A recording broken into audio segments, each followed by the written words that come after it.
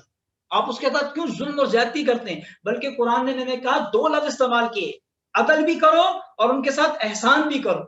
یہ لفظ قرآن کے موجود۔ تو بیٹا یہ بڑا غلط تصور بعض جگہوں پہ مسجدوں میں مقامات پہ دے دیا جاتا ہے، جس کو آپ بالکل اہمیت نہ دیں کہ جناب بس مسلمان نکلے اور چاہے سب کو مار دے، ساری دنیا میں اسلام پھیل جائے۔ یہ بالکل غلط بات ہے، بالکل غلط بات ہے۔ یہ ایسی کوئی آیت قرآن کی حدیث کی موجود نہیں ہے۔ یہ غلط تشریحات کی گئی ہیں، غلط تعبیریں کی گئی ہیں، غلط تفاسیر بیان کی گئی ہیں اور لوگوں کو، نوجوانوں کو ورگلا کر مروایا گیا ہے، اس کے علاوہ کچھ بھی نہیں۔ امن سے رہیں، سکون سے رہیں، دوسروں کو بھی سکون سے رہنے دیں، آپ بھی سکون سے رہیں، آپ ان کی مدد کریں، وہ آپ کی مدد کریں، بس یہی دین ہے، یہی اسلام۔ کوئی مذہب کسی بھی مذہب کو آپس میں ٹکرانے کی اجازت نہیں دیتا، کسی بھی مذہب میں یہ ہے ہی نہیں۔ خود رسول اللہ صلی اللہ علیہ وسلم کا دور کا ایک حدیث کا واقعہ آپ کو سناؤ، آپ حیران ہو جائیں گے۔ اللہ کے رسول سے یمن کے کچھ لوگ ملنے آئے، عیسائیوں کا ایک وفد ملنے کے لیے آیا آپ سے، نجران کے علاقے سے، تھے تقریباً 50-60 کے قریب افراد تھے۔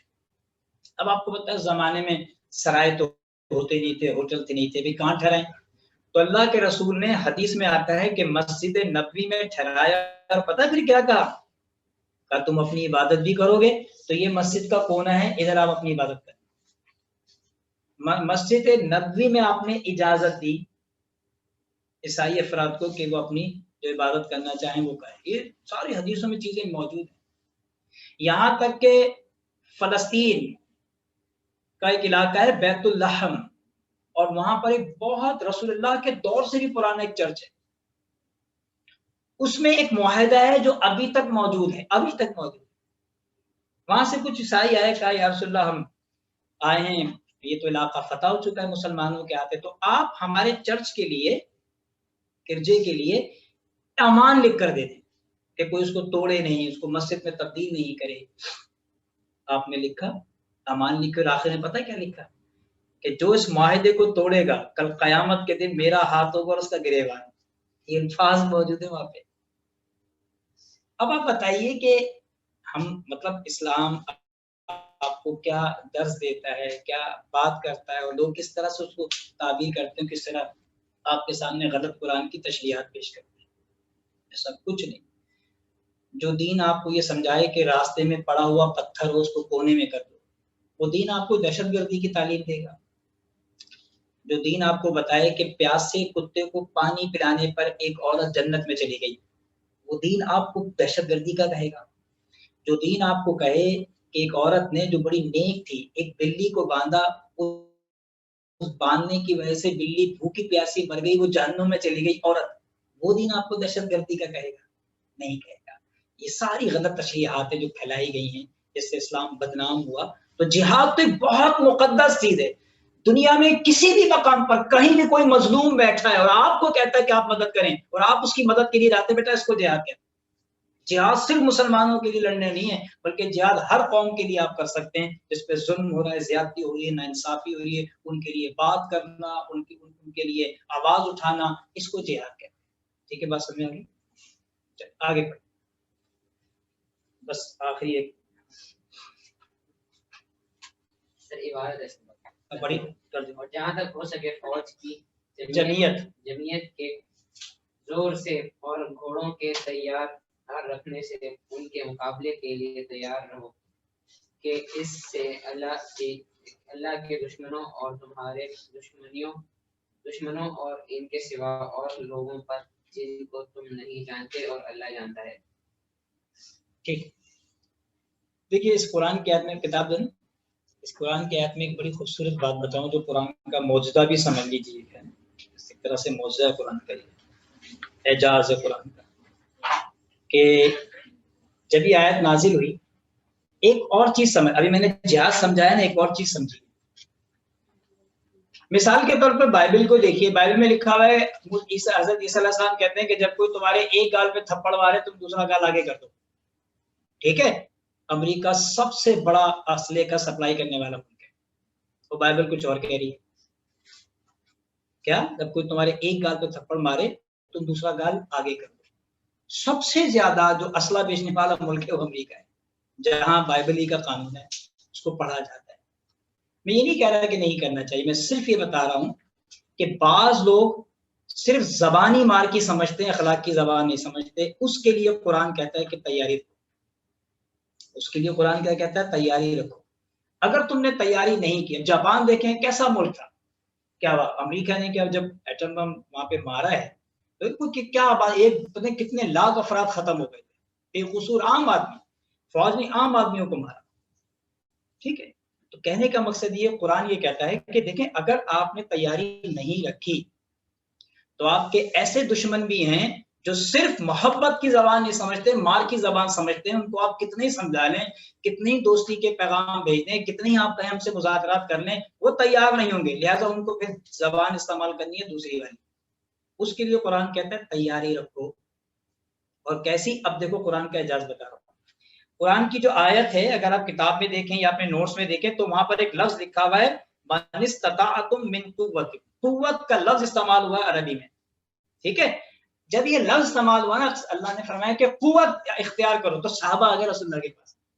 کہا یا رسول اللہ قوت سمجھ میں نہیں آئی، قوت سے کیا مراد ہے؟ اللہ کہہ رہا ہے طاقت حاصل کرو.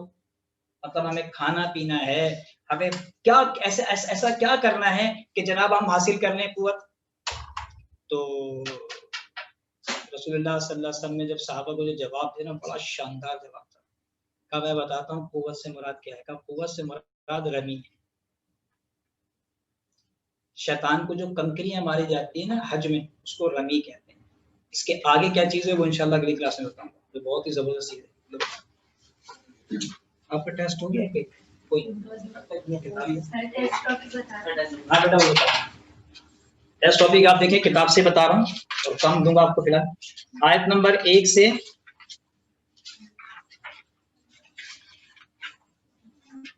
ابھی کام ہے، اس کے بعد پھر زیادہ بڑھاؤں گا. ٹھیک ہے، 1 سے 19.